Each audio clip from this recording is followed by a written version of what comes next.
What is file extension of ebooks? How to use them? Ebooks come in various file formats, but some of the most common file extensions for ebooks include PDF, Portable Document Format. PDF is a widely used format that is supported by most e-readers, computers, and mobile devices. EPUB, Electronic Publication. EPUB is a free and open ebook standard by the International Digital Publishing Forum, IDPF. EPUB is a popular format for ebooks, as it's optimized for reading on mobile devices, such as smartphones and tablets.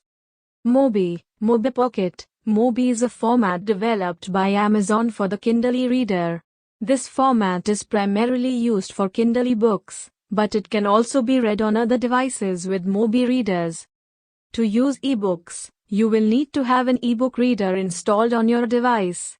There are several ebook readers available for different platforms, such as Kindle for PC, iBooks for Apple devices, and Adobe Digital Editions for Windows and Mac computers.